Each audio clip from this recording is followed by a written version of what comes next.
அஸ்ஸலாமு அலைக்கும் வரஹ்மத்துல்லாஹி வபரகாத்துஹு. இன்று நாம் பார்க்க போவது மற்றும் மிக முக்கியமான வீடியோ. மரணத்திற்கும் கியாமத்திற்கும் இடையில் என்ன நடக்கிறது? பர்சாக். இஸ்லாத்தில் பர்சாக் என்பது இந்த உலகத்திற்கும் துன்யா மற்றும் மறுமைக்கும் ஆகிராவுக்கும் இடையிலான ஒரு தடை, இடைவெளி அல்லது பிரிவினையை குறிக்கிறது. இது ஒரு நபரின் ஆன்மா மரணத்திற்கு பிறகும் மறுமை நாளுக்கு முன்பும் வசிக்கும் நிலை அல்லது உலகத்தை குறிக்கிறது. இது ஒரு கண்ணுக்கு தெரியாத இடைநிலை உலகம். அங்கு ஆன்மாக்கள் தங்கள் பூமியீக செயல்களின் அடிப்படையில் பேரின்பம் அல்லது தண்டனையை அனுபவிக்கின்றன. பெரும்பாலும் கல்லறையில் வாழ்க்கை என்று விவரிக்கப்படுகின்றன. தேவதூதர்கள் முன்கர் மற்றும் நக்கீரால் கேள்வி கேட்கப்படுகிறார்கள். மேலும் சொர்க்கம் அல்லது நரகத்தின் முன்னோட்டம். குர்ஆன் குறிப்பு: சூரா அல் மூமினூன் 23:100. அவர்கள் மீண்டும் உயிர்ப்பிக்கப்படும் நாள் வரை அவர்களுக்கு பின்னால் ஒரு தடையை பர்சாக் என்று குறிப்பிடுகிறது. இது இந்த இடைநிலை நிலையை எடுத்து காட்டுகிறது. ஒரு நாள் நீங்கள் என்றென்றும் உங்கள் கண்களை மூடிக்கொண்டு மீண்டும் ஒருபோதும் அவற்றை திறக்க முடியாமல் உங்கள் அன்புக்குரியவர்களின் குரல்களை கடைசியாக கேட்பீர்கள். ஆனால் அவர்களுக்கு பதிலளிக்க முடியாது என்று நீங்கள் எப்போதாவது நினைத்தீர்களா? அந்த நேரம் வரும்போது உங்கள் உடல் இங்கே பூமியில் இருக்கும், ஆனால் உங்கள் ஆன்மா ஒரு விசித்திரமான உலகத்திற்கு செல்லும். எனவே முதல் இரவிலும் அடுத்த 40 நாட்களிலும் நீங்கள் எப்படி உணர்வீர்கள்? இன்று நாம் ஒன்றாக இந்த மர்மமான உலகமான பர்சாக்குக்கு செல்வோம். இது ஒவ்வொரு மனிதனும் செய்ய வேண்டிய பயணம். ஆனால் ஒரு நபர் இந்த பயணத்தை நன்கு அறிந்திருந்தார், நமது அன்பான நபி முகமது அவர்கள். எனவே ஆரம்பிக்கலாம். நமது நபி ஸல்லல்லாஹு அலைஹி வஸல்லம் அவர்கள் கூறினார்கள், ஒவ்வொரு ஆன்மாவும் மரணத்தை சுவைக்க வேண்டும். இப்போது நீங்கள் ஆண்டுகளாக தவிர்த்து வந்த நேரம் வந்துவிட்டது. ஒருபோதும் வராது என்று நீங்கள் நினைத்த நேரம். இறுதி மூச்சு. நாக்கால் பேச முடியாது. கண்கள் ஒரே இடத்தில் உறைந்து விடுகின்றன. இதயம் ஒருமுறை துடிக்கிறது, பின்னர் நின்று விடுகிறது. பாதங்கள் குளிர்ச்சியாக உணரத் தொடங்குகின்றன, மேலும் முழு உடலும் குளிர்ச்சி அடைகிறது. ஆனால் இது ஒரு சாதாரண குளிர் அல்ல, ஆன்மா உடலை விட்டு வெளியேறப் போகிறது என்பதற்கான அறிகுறியாகும். அந்த நேரத்தில் ஆன்மா கால்களை விட்டும், பின்னர் கால்கள், வயிறு, மார்பு மற்றும் இறுதியாக உடலை விட்டு வெளியேறுகிறது. அது தொண்டையை அடைகிறது.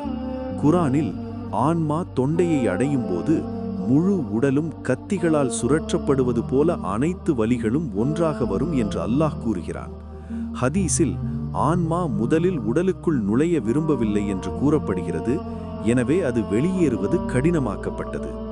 இந்த பகுப்பாய்வின் போது ஒரு கருப்பு வடிவம் உங்களை வந்தடைகிறது. உங்கள் வாழ்நாள் முழுவதும் உங்களை வழிதடக்க முயற்சிக்கும் சபிக்கப்பட்ட பிசாசு கடைசி முறையாக வருகிறான். இந்த முறை அவன் தனது கையில் ஒரு கோப்பை தண்ணீருடன் கூறுகிறான், உன் நம்பிக்கையை விட்டுவிடு, இந்த தண்ணீரை எடுத்துக்கொள் என்று கையால் சொல்லுங்கள். அந்த நேரத்தில் உன் முழு வாழ்க்கையும் ஒரு திரைப்படம் போல உன் கண்முன்னே கடந்து செல்கிறது. பிரார்த்தனைகள், பாவங்கள், கண்ணீர்கள், அலட்சியம், மனம் திரும்புதல் எல்லாம் நினைவிருக்கும். பிசாசு தனது பழைய வழியில் உன் காதில் கிசுகிசுத்துக் கொண்டே இருப்பான். சில நேரங்களில் அவன் உன் இறந்த பெற்றோர்களின் வடிவத்தில் வருவான். சில நேரங்களில் அவன் உன்னை வேறொரு மதத்திற்கு அழைப்பான். ஆனால் உன் இதயத்தில் உண்மையான நம்பிக்கை இருந்தால் நீ அவன் பேச்சை கேட்க மாட்டாய்.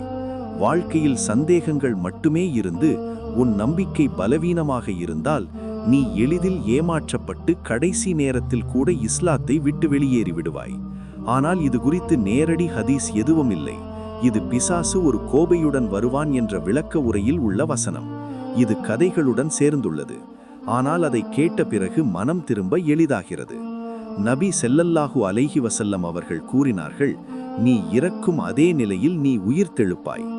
நம்பிக்கையுடன் வாழும் ஒருவரின் கடைசி வார்த்தை லா இலாஹ இல்லல்லாஹ். ஒரு காஃபிரின் மரண நிலை மிகவும் வேதனையானது. தேவதூதர்கள் கூப்பிடுகிறார்கள், ஓ துரதிர்ஷ்டவசமான ஆன்மாவே, தண்டனை நோக்கிச் செல், நரகத்தின். பின்னர் ஆன்மா கயிறுகளால் வெளியே இழுக்கப்படுகிறது. உடல் நடுங்குகிறது. உள் உறுப்புகள் தலைகீழாக மாறுகின்றன. உடல் ஆன்மாவை தடுக்க முயற்சிக்கிறது. ஆனால் அல்லாவின் கட்டளைப்படி மலக்குகள் அதை வலுப்பொருளாக வெளியே இழுக்கின்றனர். இப்போது மனம் திரும்புவதற்கான நேரமில்லை, விசுவாசத்திற்கான நேரமில்லை. நபி ஸல்லல்லாஹு அலைஹி வஸல்லம் அவர்கள் கூறினார்கள், ஒரு விசுவாசியின் ஆன்மா ஒரு பானையிலிருந்து பாயும் தண்ணீர் போல வெளியேறுகிறது. இது மிகவும் எளிது. ஒரு விசுவாசியின் ஆன்மா ஈரமான கம்பிளியிலிருந்து இழுக்கப்படும் முள்குச்சி போல வெளியேறுகிறது. அனைத்து நரம்புகளும் உடைக்கப்படுகின்றன. ஒரு விசுவாசியின் ஆன்மாவை நபி எடுத்துக்கொள்கிறார். பின்னர் மற்ற மலக்குகள் அதை உலகிலேயே மிகவும் துர்நாற்றம் வீசும் ஒரு கரடுமுரடான துணியில் சுற்றி கொள்கின்றனர். அவர்கள் ஆன்மாவை சொர்க்கத்துக்கு அழைத்துச் செல்லும்போது அவர்கள் ஒவ்வொரு தேவதையின் வரிசைகளையும் கடக்கின்றனர். எனவே இது யாருடைய துர்நாற்றம் வீசும் ஆன்மா என்று கேட்கப்படுகிறது. பதில் வழங்கப்படுகிறது. அவர்கள் முதலில் அந்த நபரின் மோசமான பெயருடன் வானத்தை அடைந்து கதவை திறக்கச் சொல்கிறார்கள். கதவு திறக்கப்படவில்லை. பின்னர் அல்லாவின் கட்டளை வருகிறது, பூமியின் அடிப்பகுதியில் கல்லறையில் அவர் பெயரை எழுதுங்கள். பின்னர் உயரத்திலிருந்து ஆன்மா கீழே வீசப்படுகிறது. ஆனால் விசுவாசியுடன் அது தலைகீழாக மாறுகிறது. தேவதூதர்கள் பிரகாசமான வடிவில் வருகிறார்கள். அவர்களின் முகங்கள் பிரகாசிக்கின்றன. மேலும் அவர்கள் அன்பாக தீய விஷயங்களை சொல்கிறார்கள். ஓ தூய்மையான ஆன்மாவே, உங்கள் இறைவனின் கருணை மற்றும் மன்னிப்பை நோக்கி வெளியே வாருங்கள். ஆன்மா பட்டால் போர்த்தப்பட்டு நறுமணம் பூசப்படுகிறது. அது வானத்தின் வழியாக செல்லும்போது ஒவ்வொரு தேவதையும் கேட்கிறார்கள், இது யாருடைய நறுமணம் மிக்க ஆன்மா என்று கேட்கப்படுகிறது. உலகின் சிறந்த பெயர்களும் பண்புகளும் அவருக்கு சொல்லப்படுகின்றன. ஒவ்வொரு கதவும் 7வது வானத்திற்கு திறக்கப்படுகிறது. அல்லாஹ் கூறுகிறான், கல்லறையில் என் அடிவானின் பெயரை எழுது. பின்னர் கட்டளை, நான் அவனை படைத்த இடத்திலிருந்து பூமிக்கு திருப்பு அனுப்புங்கள். அங்கிருந்து அவர் திரும்ப வேண்டும். அங்கிருந்து அவர் மீண்டும் எழுப்பப்பட வேண்டும். மரணத்திற்கு பிறகு உடல் பூமியில் இருக்கும், கழுவப்படுகிறது. நபி ஸல்லல்லாஹு அலைஹி வஸல்லம் அவர்கள் கூறினார்கள், உங்கள் இறந்தவரை நன்கு கழுவுங்கள். ஏனென்றால் ஆன்மா இன்னும் உடலுடன் ஒரு விசித்திரமான தொடர்பை வைத்திருக்கிறது. ஒவ்வொரு சொட்டு நீரும் ஒவ்வொரு தொடுகளையும் உணர்கிறது. பின்னர் கவசம் போடப்படுகிறது. திறமையான தையல்காரரால் தைக்கப்பட்ட நேரான வெள்ளை துணி. மணிக்கணக்கில் துணிகளை தொட்ட நபர். இப்போது இறுதிச் சடங்குக்கு 3 ஆடைகள் மட்டுமே பயன்படுத்தப்படுகின்றன. இறுதிச் சடங்கு பிரார்த்தனைகள். சவப்பெட்டி கல்லறையில் இறக்கப்படுகிறது. முதல் முஷ்டி எரியப்படுகிறது. நீங்கள் அதை கேட்கலாம், ஆனால் பதிலளிக்க முடியாது. எல்லாரும் வெளியேறுகிறார்கள். பின்தொடர்பவரின் குரல் விலகிச் செல்கிறது.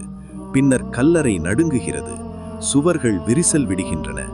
மறுபெயர்களும் நக்கீர்களும் வருகிறார்கள். கண்களில் மின்னல், குரலில் இடி. அவர்கள் கேட்கிறார்கள், உங்கள் இறைவன் யார் என்று அவர் கூறுகிறார், மை லார்ட் இஸ் அல்லாஹ். உங்கள் மதம் என்ன என்று அவர் கேட்கிறார், என் மதம் இஸ்லாம். இப்போது 3வது கேள்வி மிக பெரியது, மிக அழகானது மற்றும் மிக பயங்கரமான கேள்வி. தேவதைகள் கேட்கிறார்கள், பாருங்கள் என்று அவர்கள் கூறுகிறார்கள். திடீரென்று கல்லறையின் இருளில் ஒரு ஒளி பரவுகிறது. ஒரு ஆசிர்வதிக்கப்பட்ட முகம் தோன்றுகிறது. உலகம் மிகவும் நேசித்த முகம். தோழர்கள் பார்த்து அழுத முகம். பிரபஞ்சத்தின் நாயகன் முகமது, அல்லாவின் தூதர். அல்லாஹ் அவருக்கு ஆசிர்வதித்து அவருக்கு அமைதியை வழங்குவான். தேவதைகள் கேட்கிறார்கள், இந்த சூழ்நிலையில் நீங்கள் என்ன சொன்னீர்கள்? இந்த நபர் யார்? வாழ்க்கையில் அவரை பற்றி அவர் என்ன சொன்னார் என்று அல் ரஜ்ஜாவுக்கு தெரியும். இப்போது ஒரு விசுவாசியின் இதயத்திலிருந்து ஒரு குரல் வெளியேற்றுகிறது. அவர் அழுது கூறுகிறார், இவர் அல்லாவின் தூதர். இவர் சத்தியத்தை கொண்டு வந்த முகமது ஸல்லல்லாஹு அலைஹி வஸல்லம். நான் அவருக்கு கீழ்ப்படிந்தேன். அவரது சுன்னாவை பின்பற்றினேன். அவரை நேசித்தேன். அவருக்காக என் வாழ்க்கையை வாழ்ந்தேன். நான் அல்லாவின் தூதர் முகமது ஸல்லல்லாஹு அலைஹி வஸல்லம் என்பதற்கு சாட்சி அளிக்கிறேன். உலகில் நான் உதிய ஒரே வார்த்தை இதுதான். இப்போது அது கல்லறையில் பயனுள்ளதாகிவிட்டது. என்னுடைய வீடியோக்களை பார்த்ததற்கு நன்றி. தயவு செய்து என்னுடைய வீடியோக்களை உங்கள் நண்பர்களுக்கும் குடும்பத்தினருக்கும் பகிருங்கள். தயவு செய்து என்னுடைய சேனலுக்கு லைக் செய்து சப்ஸ்கிரைப் செய்யுங்கள்.